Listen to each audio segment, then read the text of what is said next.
That picture will go down in history of helping save this country. Who gave you the papers? Who gave me the papers? That's none of your business. A bunch of lawyers did. I've never read them. Hold it. I've never read them.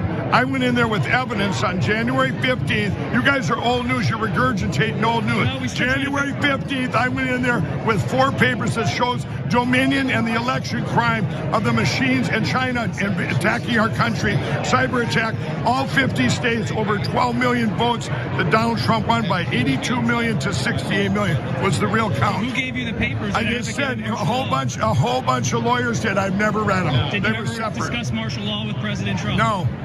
And why were you carrying those papers? I just told you, but you didn't listen. Why don't you go back and watch your own rotten news? So combative. So, you know what's kind of amazing? So like Lindell and others on the right wing who spread all sorts of election related lies are now facing serious lawsuits from Dominion, basically the voting machine company that they targeted with all their lies and stuff. But like they keep spreading the lies. Like it's kind of amazing. No, Fox News is savvier, so they backpedaled. Yeah, Fox News did backpedal. Even OAN and Newsmax, they're a lot more careful now and they backpedaled a little bit.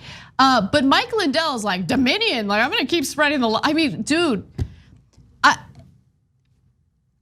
I go back and forth with feeling a little bad for the guy. Like he's unhinged. He is. So are we the bad guys for making fun of him? No, because look guys, I'm not worried about random lunatics in the country. We got another video with this guy. He's just totally and utterly nuts.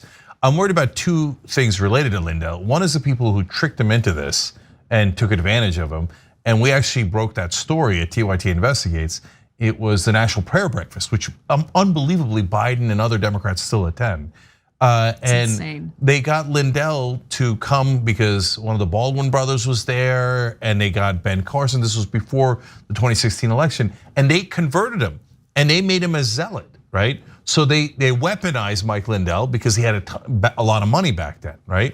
And the other people that I'm worried about is the people who believe him, and unfortunately in this country, the polling indicates that's tens of millions of people. It's unbelievable. I don't mind people who have mental issues. Of course not, we want to help them. We're progressives, we're bleeding heart liberals, right? But when tens of millions of people believe folks who are literally deranged, that's a big problem for the country. So now let me give you a little bit of background before we go to the last crazy video. So those papers, he said, I didn't read them, except at the time when asked, he said, it was stuff to help the American people. So how would you know it's gonna help the American people if you didn't read it, Mike? Oops. So of course he knew. And that quote that Anna gave you was in the papers, photographed. Martial law if necessary.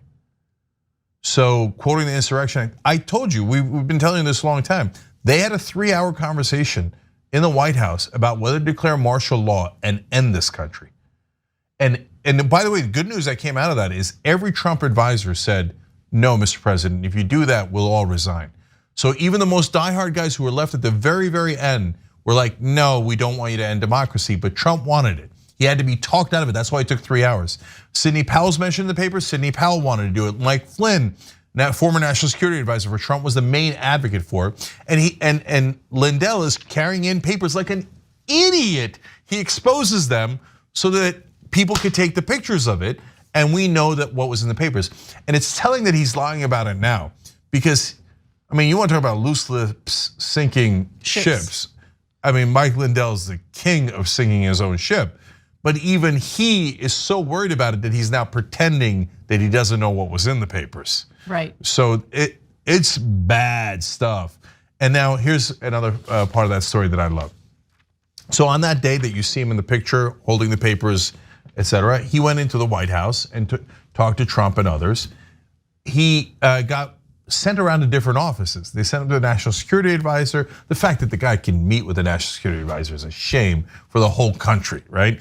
But anyway. That's such a good point. Yeah, and that was Robert O'Brien. But the problem with that was those papers advocated for Robert O'Brien being fired. The dude's got issues. Then he goes to White House counsel. the papers indicate the White House counsel should be fired. There's names crossed out, and then saying acting CIA chief, for example, in another case, right? And has a different name. So then when the White House counsel wouldn't meet with him, New York Times reported, Mr. Lindell got loud while waiting in the West Wing lobby. Oh, did he? Okay, I've never heard anything more credible in my life. That's true. Most credible statement repeated in mainstream press. Yes. Yeah.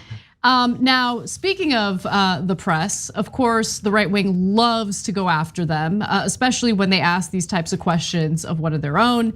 And so Mike Lindell got people surrounding him to do a chant in response to Costa's question. Let's take a look. Traitors, traitors, traitors, traitors, traitors. CBS, Robert Costa is a traitor to the United States of America. No, you're a traitor. This is old news. You're regurgitating. You care about, why are you protect a company called Dominion and you attack a company called MyPillow? You're a traitor to our country. You're a disgusting traitor. Traitor, traitor, traitor, traitor, traitor, traitor, traitor, traitor. You're disgusting, disgusting. CBS, you're one step above Fox, who doesn't talk at all. That's what you guys are. He's asking me about the picture at the White House a year ago. You're disgusting. You won't tell me the lawyers are getting. You're disgusting. You're disgusting. You're disgusting. Are you a communist? Are you a communist? No, my favorite part is, why would you trash a company? Why would you support a company called Dominion and trash a company called MyPillow? What difference does it make what they're called? He's just doing marketing. He's doing an ad there. That's hilarious. In the middle of his insane rant. Oh my God. Okay. God, pillow sounds so good right now. Not my pillow, but a pillow. Okay. So, look, last thing on this. Notice that the stories about how he was advocating for martial law in America, which would end our democracy and have military rule in this country. And he calls the reporter a traitor. Goddamn right. Okay, so of course, in reality, he's the traitor. He's the traitor to the idea of America and democracy in the first place. But guys, one last thing to end on a sour note, because that's a fun way to go, is that these guys, they take things that they did and accuse the other people of doing it, so that once you get to talking about, wait, no, they're the traitors, it seems like a wash.